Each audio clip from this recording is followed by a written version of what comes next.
आदरणीय managing director sir, director madam और Sushmita madam, Anjali ma'am, faculty और प्यारे बच्चों, कुछ अजीब तो लगता ही है कि हम यहाँ पर हैं, लेकिन बोलना कठिन होता है माइक पे।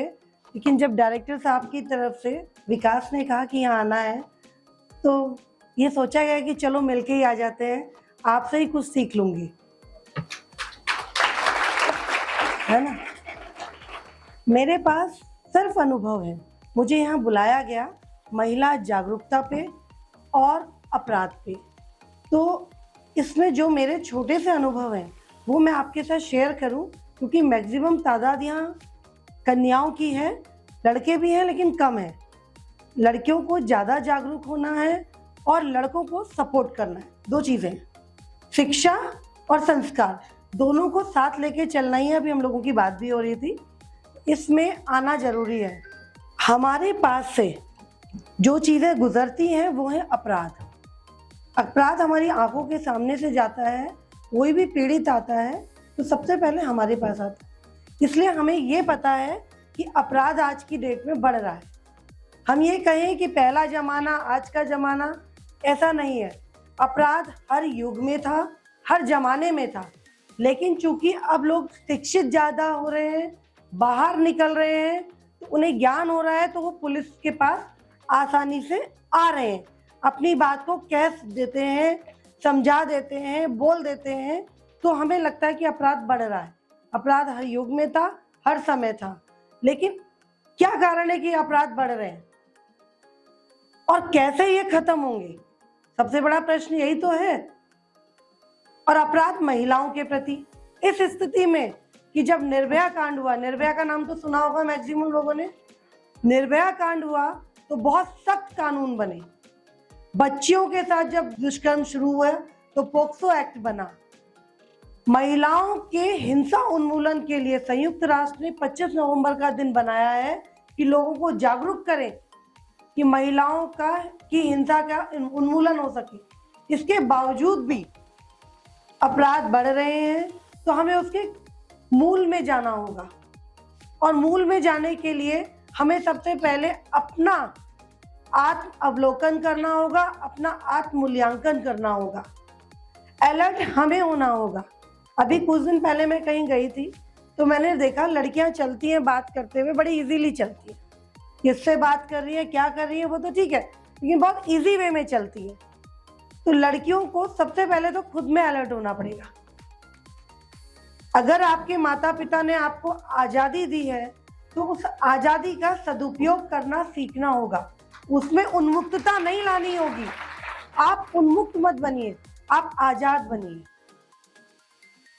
मैं बहुत कुछ मेरी बेटी से सीखती हूँ, क्योंकि मुझे अगर आप लोगों के साथ मिलके चलना है तो उसे भी सुनना होगा, समझना होगा। लेकिन समाज बाहर का और माता पिता के पंखों के नीचे का, दोनों में बहुत अंतर है।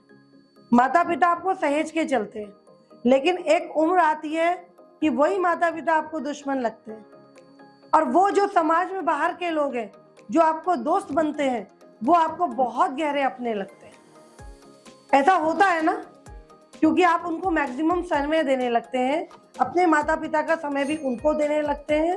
तो आप क्या करते हैं, उस चीज को भूल जाते हैं कि उन माता पिता ने आपको इतना बड़ा किया है, सहेजा है, और वही आपको सुरक्षा दे सकते हैं। उनसे बड़ा भगवान कोई नहीं होता, क्योंकि उन्होंने आपको पैदा किया, पाला और इस लायक बनाया है कि आप समाज में जी सके। आज आपको शिक्षा भी दे रहे हैं और आपको रोजगार की तरफ भी बढ़ा रहे हैं। तो आपको सबसे पहले अपने माता पिता पर विश्वास करना सीखना पड़ेगा। उसके बाद आपको बाहर की दुनिया पे जो दोस्त बना रहे हैं, उससे दोस्ती करते समय भी ये देख लीजिएगा कि आप अपनी मर्यादा और अपने संस्कार को ना भूलें।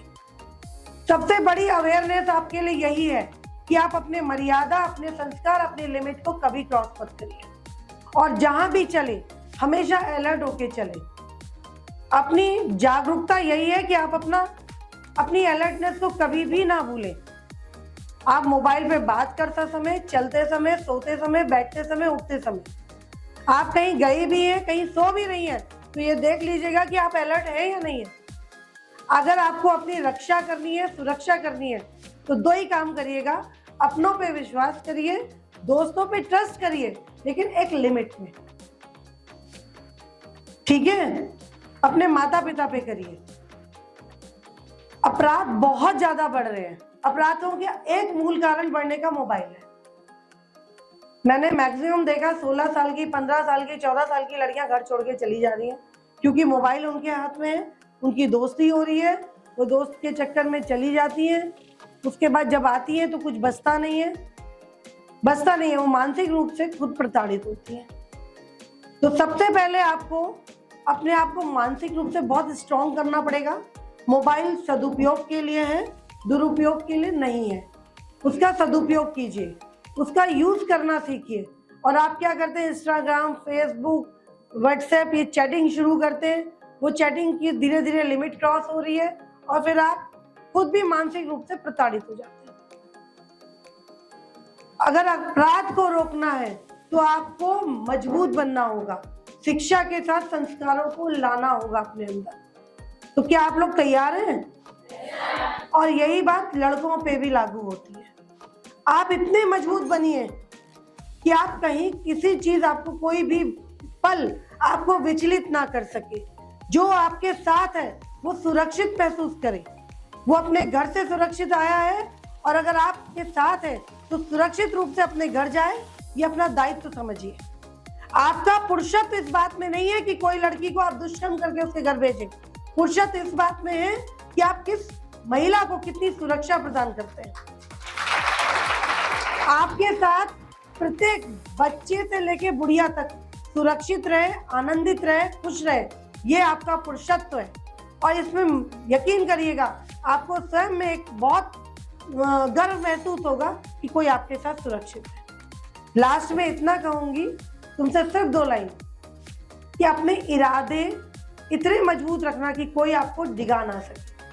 कभी मिटाएंगी क्या मुझको गर्दिशे दौरा, कि मैं एक यकीन हूं, एक अज़्म हूं, एक इरादा हूं। कभी कोई मुझे बुरा नहीं कर सकता अगर मैं खुद ना चाहूं। ये चीज अपने अंदर भर लो। कोई आपको टच नहीं कर सकता, बुरा नहीं कर सकता। Thank you.